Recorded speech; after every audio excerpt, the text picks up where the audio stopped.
Welcome to wishful ಅಡುಗೆ ಮನೆ. ನೋಡಿ, ಇವತ್ತೊಂದು ಸೂಪರಾಗಿ ಡಿಫ್ರೆಂಟಾಗಿ ಒಂದು ರೆಸಿಪಿನ ಮಾಡ್ಕೊಳ್ಳೋಣ. ತುಂಬಾ ಸುಲಭವಾಗಿ ಮಾಡ್ಕೊಬೋದು. ಮೊದಲಿಗೆ ಒಂದು ಪ್ಯಾನ್ನ ತೊಗೊಂಡಿದ್ದೀನಿ. ಒಂದು ಬೌಲ್ ಆಗುವಷ್ಟು ನೀರನ್ನು ಹಾಕ್ಕೊಂಡಿದ್ದೀನಿ. ಹಾಗೆಯೇ ಒಂದು ಅರ್ಧ ಸ್ಪೂನ್ ಆಗುವಷ್ಟು ಉಪ್ಪು, ಒಂದು 1/4 ಸ್ಪೂನ್ ಆಗುವಷ್ಟು ಚಿಲ್ಲಿ ಫ್ಲೇಕ್ಸ್, ಒಂದು 1/4 ಸ್ಪೂನ್ ಆಗುವಷ್ಟು ಜೀರಿಗೆನ ಹಾಕ್ಕೊಂಡಿದ್ದೀನಿ. ಹಾಗೆಯೇ ಒಂದು 1/4 ಸ್ಪೂನ್ ಆಗುವಷ್ಟು ಕಪ್ಪು ಎಳ್ಳನ್ನು ಹಾಕ್ಕೊಂಡಿದ್ದೀನಿ. ಹಾಗೆಯೇ ಸ್ವಲ್ಪ ಅಜ್ವೈನ್ನ ಹಾಕ್ಕೊಂಡಿದ್ದೀನಿ. ಸ್ವಲ್ಪ ಡೈಜೆಷನ್ಗೆ ತುಂಬ ಚೆನ್ನಾಗಿರುತ್ತೆ ಅಂತೇಳಿ ಅಜ್ವೈನ್ನ ಹಾಕ್ಕೊಂಡಿದ್ದೀನಿ. ಸ್ವಲ್ಪನೇ ಕೊತ್ತಂಬರಿ ಸೊಪ್ಪು. ಇಷ್ಟನ್ನು ಹಾಕಿ ಸ್ವಲ್ಪ ಕುದಿ ಬರೋ ತನಕ ನಾವು ಕುದಿಸ್ಕೊಬೇಕು. ನೋಡಿ, ಈ ಥರ ಚೆನ್ನಾಗಿ ಕುದಿಯುವಾಗ 1 ಕಪ್ ಆಗುವಷ್ಟು ಗೋಧಿ ಹಿಟ್ಟನ್ನು ಹಾಕ್ಕೊಳ್ತಾ ಇದ್ದೀನಿ. 1 ಕಪ್ ನೀರಿಗೆ 1 ಕಪ್ ಗೋಧಿ ಹಿಟ್ಟನ್ನು ಹಾಕ್ಕೊಂಡಿದ್ದೀನಿ. ಲೋ ಫ್ಲೇಮಲ್ಲಿಟ್ಟು ಒಂದು ಸರಿ ಮಿಕ್ಸ್ ಮಾಡ್ಕೊಳ್ಳೋಣ.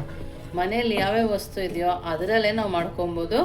ಮಕ್ಕಳು ಸಮ್ಮರ್ ಅಂತ ಮನೇಲಿ ಇರ್ತಾರಲ್ಲ, ಆ ಟೈಮಲ್ಲಿ ಏನಾದರೂ ಡಿಫ್ರೆಂಟಾಗಿ ಬೇಕು ಅಂತ ಕೇಳಿದಾಗ ನಾವು ಇದನ್ನು ಮಾಡಿಕೊಡ್ಬೋದು.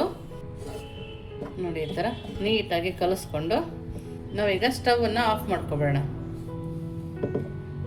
ನೋಡಿ ನೋಡಿ ಈ ಥರ ಚೆನ್ನಾಗಿ ಮಿಕ್ಸ್ ಮಾಡಿ ಲಿಡ್ಡನ್ನು ಕ್ಲೋಸ್ ಮಾಡಿ ಪಕ್ಕಕ್ಕೆ ಎತ್ತಿಟ್ಕೊಂಡು ನೆಕ್ಸ್ಟ್ ಏನು ಮಾಡೋದು ನೋಡೋಣ ಬನ್ನಿ. ನೋಡಿ, ಇವಾಗ ಒಂದು ಪ್ಯಾನ್ ತಗೊಂಡು ಒಂದು 3 ಸ್ಪೂನ್ ಆಗುವಷ್ಟು ನಾನಿಲ್ಲಿ ಎಣ್ಣೆನ ಹಾಕ್ಕೊಳ್ತಾ ಇದ್ದೀನಿ. ಅದಕ್ಕೇ ಸ್ವಲ್ಪ ಜೀರಿಗೆ, ಒಂದು ಅರ್ಧ ಸ್ಪೂನ್ ಆಗುವಷ್ಟು ಸೋಂಪು, ಹಾಗೆಯೇ ಕುಟ್ಟಿ ಇಟ್ಕೊಂಡಿರೋ ಧನಿಯಾ ಬೀಜ, ಸ್ವಲ್ಪ ಹಸಿಮೆಣಸಿನ್ಕಾಯಿ, ಇದೆಲ್ಲದನ್ನು ಲೋ ಫ್ಲೇಮಲ್ಲೇ ಹಾಕ್ಕೋಬೇಕು. ಹಾಗೆಯೇ ಒಂದು ಅರ್ಧ ಸ್ಪೂನ್ ಆಗುವಷ್ಟು ಖಾರದ ಪುಡಿ, ಒಂದು ಅರ್ಧ ಸ್ಪೂನ್ ಆಗುವಷ್ಟು ಧನಿಯಾ ಪೌಡರ್, ಸ್ವಲ್ಪ ಗರಂ ಮಸಾಲ, ಸ್ವಲ್ಪನೇ ಆಮ್ಚೂರ್ ಪೌಡರ್, ಇಷ್ಟನ್ನು ಹಾಕಿ ಒಂದು ಸರಿ ನಾವು ಇದನ್ನು ಕೈ ಆಡಿಸ್ಕೋಬೇಕು. ನಾವು ಬೇಯಿಸಿಟ್ಕೊಂಡಿರೋ ಆಲೂಗಡ್ಡೆನ ಹಾಕೋಣ. ಬೇಯಿಸಿ ಚೆನ್ನಾಗಿ ಸ್ಮ್ಯಾಶ್ ಮಾಡಿ ಇಟ್ಕೊಂಡಿದ್ದೆ ಆ ಆಲೂಗಡ್ಡೆನ ಇದರಲ್ಲಿ ಹಾಕೋಬೇಕು. ನೋಡಿ, ಅದನ್ನು ಹಾಕ್ಕೊಂಡು ಚೆನ್ನಾಗಿ ಮಿಕ್ಸ್ ಮಾಡಿಕೊಂಡು ಸ್ವಲ್ಪ ಹಸಿ ಬಟಾಣಿನ ಕೂಡ ಸೇರಿಸ್ಕೊಳ್ಳೋಣ. ಸ್ವಲ್ಪ ಉಪ್ಪು, ಮೊದಲೇ ಆಲೂಗಡ್ಡೆ ಬೇಯುವಾಗ ಕೂಡ ಸ್ವಲ್ಪ ಉಪ್ಪು ಹಾಕಿರ್ತೀವಿ. ಹಾಗಾಗಿ ಇವಾಗ ಹಾಕುವಾಗ ನೋಡಿಬಿಟ್ಟು ಹಾಕ್ಕೋಬೇಕು. ಈ ಥರ ಸ್ಮ್ಯಾಶ್ ಮಾಡ್ಕೊಳ್ತಾ ನೀಟಾಗಿ ಕಲಿಸ್ಕೊಂಬರೋಣ. ನೋಡಿ, ಈ ಥರ ನೀಟಾಗಿ ಸ್ಮ್ಯಾಶ್ ಮಾಡ್ತಾ ಕಲಿಸ್ಕೊಂಡಾಗ ರುಚಿನೂ ಸಕ್ಕದಾಗಿರುತ್ತೆ, ಟೇಸ್ಟಿಯಾಗಿ ಕೂಡ ಇರುತ್ತೆ. ಇವಾಗ ಇದಕ್ಕೆ ಸ್ವಲ್ಪನೇ ಕೊತ್ತಂಬರಿ ಸೊಪ್ಪನ್ನು ಹಾಕ್ಕೊಳ್ತಾ ಇದ್ದೀನಿ. ನೋಡಿ, ಈ ಥರ ನೀಟಾಗಿ ಕಲಿಸ್ಕೊಬೇಕು. ನಾನು ಫ್ಲೇಮ್ನ ಮೀಡಿಯಮ್ ಫ್ಲೇಮಲ್ಲಿ ಇಟ್ಕೊಂಡು ಕಲಿಸ್ಕೊಳ್ತಾ ಇದ್ದೀನಿ. ಮಸಾಲ ಹಾಕಬೇಕಾದ್ರೆ ಲೋ ಫ್ಲೇಮಲ್ಲಿ ಇಟ್ಕೊಂಡು ನಾವು ಕಲಿಸ್ಕೊಬೇಕಾಗತ್ತೆ. ನಮ್ಮ ಮಸಾಲ ರೆಡಿ ಇದೆ. ಇವಾಗ ಸ್ಟವನ್ನು ಆಫ್ ಮಾಡ್ಕೊಳ್ಳೋಣ. ಇವಾಗ ಇದನ್ನು ತಣ್ಣಗೆ ಹಾಕಿಬಿಟ್ಟು ನೆಕ್ಸ್ಟ್ ಏನು ಮಾಡೋದು ನೋಡೋಣ ಬನ್ನಿ. ನೋಡಿ, ಇವಾಗ ತಣ್ಣಗೆ ಹಾಕಿ ಇಟ್ಕೊಂಡಿದ್ವಲ್ಲ, ನೋಡಿ ಇವಾಗ ತಣ್ಣಗಾಗಿದೆ. ಸ್ವಲ್ಪ ಕೈಯನ್ನು ಒದ್ದೆ ಮಾಡಿಕೊಂಡು ನಾವು ನೀಟಾಗಿ ಕಲಿಸ್ಕೊಬೇಕು. ನೋಡಿ, ಈ ಥರ ನಾದ್ತಾ ನೀಟಾಗಿ ನಾವು ಇದನ್ನು ಕಲಿಸ್ಕೊಳ್ಳೋಣ. ಜಾಸ್ತಿ ನೀರು ಹಾಕೋಬೇಡಿ. ಕೈಯಲ್ಲಿ ಈ ಥರ ತಕ್ಲಿಸ್ಕೊಳ್ತಾ ಕಲಿಸ್ಕೊಂಡ್ರೆ ಹದ ಗೊತ್ತಾಗುತ್ತೆ. ನೀವಿನ್ನೂ ನಮ್ಮ ವಾಟ್ಸಪ್ ಗ್ರೂಪಿಗೆ ಜಾಯಿನ್ ಆಗಿಲ್ಲ ಅಂದರೆ ವಿಶ್ಫುಲ್ ಅಡುಗೆ ಮನೆ ವಾಟ್ಸಪ್ ಗ್ರೂಪ್ಗೆ ಜಾಯಿನ್ ಆಗೋದನ್ನು ಮರಿಬೇಡಿ. ನೀವಿನ್ನೂ ನಮ್ಮ ಚಾನಲ್ ಸಬ್ಸ್ಕ್ರೈಬ್ ಆಗಿಲ್ಲ ಅಂದರೆ ಕೂಡ ಸಬ್ಸ್ಕ್ರೈಬ್ ಆಗಿ. ನಿಮ್ಗೆ ಯಾವ್ದಾದ್ರು ರೆಸಿಪಿ ಬೇಕಂದರೆ ವಾಟ್ಸಪ್ ಗ್ರೂಪಲ್ಲಿ ಕಮೆಂಟ್ ಮೂಲಕ ತಿಳಿಸಿದ್ರೆ ಆ ರೆಸಿಪಿನ ಮಾಡಿ ತೋರಿಸ್ತೀವಿ. ನೋಡಿ, ಈ ಥರ ಚೆನ್ನಾಗಿ ನಾದ್ಕೊಬೇಕು. ಮತ್ತು ಜಾಸ್ತಿ ನೀರು ಹಾಕ್ಕೋಬೇಡಿ. ಸ್ವಲ್ಪನೇ ನೀರನ್ನು ಹಾಕ್ಕೊಂಡು ನಾವು ಇದನ್ನು ನಾದಬೇಕು. 1 ಸ್ಪೂನ್ ಅಥವಾ 2 ಸ್ಪೂನು ಹಾಕೊಂಡು ನಾದಿದ್ರೆ ಸಾಕಾಗತ್ತೆ. ನೋಡಿ, ನಾನು ಇವಾಗ ಚೆನ್ನಾಗಿ ನಾದ್ಕೊಂಬರ್ತೀನಿ. ನೋಡಿ, ಇವಾಗ ಈ ಥರ ನಾದಿದ್ದೀವಲ್ಲ, ನೋಡಿ ಈ ಥರ ಚೆನ್ನಾಗಿ ನಾದಿರೋದನ್ನು ಒಂದು 5 ನಿಮಿಷ ಲಿಡ್ಡನ್ನು ಕ್ಲೋಸ್ ಮಾಡಿ ಪಕ್ಕಕ್ಕೆ ಇಟ್ಕೊಳ್ಳೋಣ. ನೆಕ್ಸ್ಟ್ ಏನು ಮಾಡೋದು ನೋಡೋಣ. ನೋಡಿ, ಇದರಲ್ಲಿ ಒಂದು ಬೌಲಲ್ಲಿ ಸ್ವಲ್ಪ ನೀರನ್ನು ತೊಗೊಂಡಿದ್ದೀನಿ. ಅದಕ್ಕೆ 1-2 ಸ್ಪೂನ್ ಆಗುವಷ್ಟು ಗೋಧಿ ಹಿಟ್ಟನ್ನು ಹಾಕ್ಕೊಳ್ತಾ ಇದ್ದೀನಿ. ಇದಕ್ಕೇ ಸ್ವಲ್ಪ ಉಪ್ಪು, ಸ್ವಲ್ಪನೇ ಚಿಲ್ಲಿ ಫ್ಲೇಕ್ಸ್ ಹಾಕ್ಕೊಂಡು ಚೆನ್ನಾಗಿ ಗಂಟಿಲ್ಲದೆ ಇರೋ ಥರ ನಾವು ಇದನ್ನು ಕಲಿಸ್ಕೊಬೇಕು. ನೋಡಿ, ಇಲ್ಲಿ ಒಂದು ಗಂಟು ಇಲ್ಲ, ಈ ಥರ ನಾವು ಇದನ್ನು ಕಲಿಸ್ಕೊಬೇಕು. ನೋಡಿ, ಎಷ್ಟು ತೆಳು ಅಂತ ತೋರಿಸ್ತೀನಿ. ನೋಡಿ, ಈ ಥರ ಕನ್ಸಿಸ್ಟೆನ್ಸಿಲಿ ಇರಬೇಕು. ಇವಾಗ ಇದನ್ನು ಪಕ್ಕಕ್ಕೆ ಎತ್ತಿಟ್ಕೊಳ್ಳೋಣ. ನೋಡಿ, ಇವಾಗ ಲಿಡ್ಡನ್ನು ಓಪನ್ ಮಾಡಿ ಒಂದು ಸರಿ ಕೈನ ತೇವ ಮಾಡಿಕೊಂಡು ಈ ಥರ ನಾದ್ಕೊಳ್ಳೋಣ. ನೋಡಿ, ಈ ಥರ ಚೆನ್ನಾಗಿ ನಾದ್ಕೊಂಡು ಸ್ವಲ್ಪನೇ ತಗೊಳ್ತಾ ಇದ್ದೀನಿ ನಾನು ಹಿಟ್ಟು. ಇಷ್ಟು ಹಿಟ್ಟನ್ನು ತಗೊಂಡು ಸ್ವಲ್ಪ ಗೋಧಿ ಹಿಟ್ಟನ್ನು ಇದ್ರ ಮೇಲೆ ಉದುರಿಸ್ಕೊಂಡು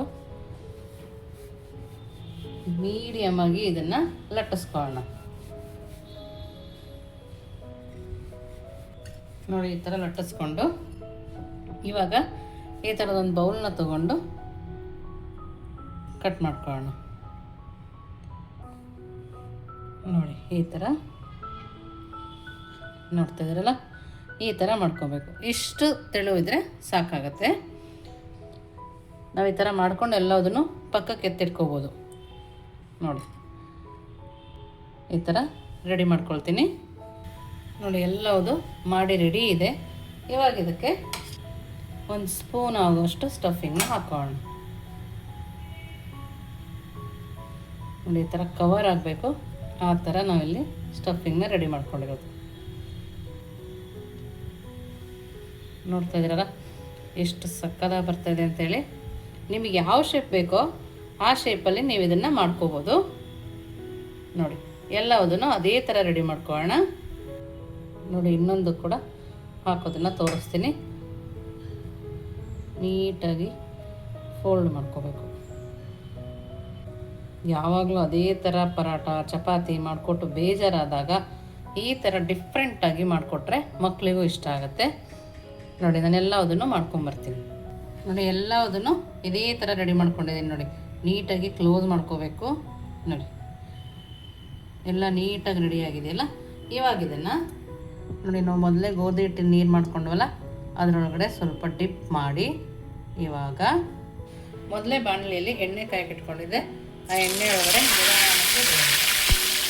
ಹಾಕಬೇಕು.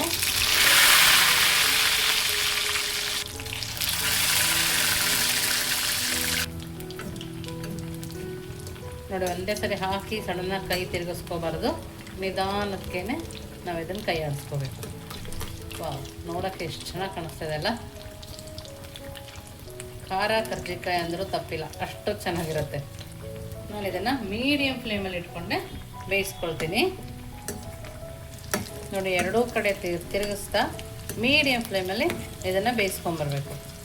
ನೋಡಿ ಎಷ್ಟು ಚೆನ್ನಾಗಿ ಬೆಂದಿದೆ, ನೋಡ್ತಾ ಇದ್ದೀರಲ್ಲ. ತುಂಬ ಅಂದರೆ ತುಂಬಾ ಚೆನ್ನಾಗಿ ಬಂದಿದೆ. ಇವಾಗ ಇದನ್ನು ತಗೊಂಡ್ರೆ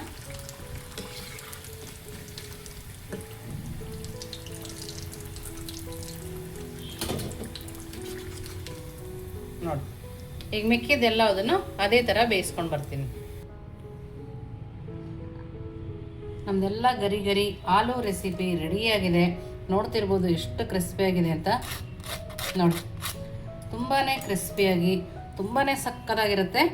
ಒಂದು ಸರಿ ನಿಮ್ಮ ಮಕ್ಕಳಿಗೆ ಇದು ಮಾಡಿಕೊಡಿ, ಪದೇ ಪದೇ ಇದನ್ನೇ ಮಾಡಿಕೊಡ್ಬೋದು. ತುಂಬ ಸುಲಭ ಕೂಡ ಇದೆ, ಮನೇಲೇ ಮಾಡಿರೋದ್ರಿಂದ ಆರೋಗ್ಯವಾಗಿ ಕೂಡ ಇರುತ್ತೆ. ಗೋಧಿ ಹಿಟ್ಟಲ್ಲೇ ಕೂಡ ಮಾಡಿದ್ದೀವಿ, ಹಾಗಾಗಿ ತುಂಬಾ ಚೆನ್ನಾಗಿರುತ್ತೆ. ಎಲ್ಲವುದು ಕೂಡ ಒಂದಕ್ಕಿಂತ ಒಂದು ತುಂಬಾ ಚೆನ್ನಾಗಿ ಗರಿ ಗರಿಯಾಗಿ ಬಂದಿದೆ.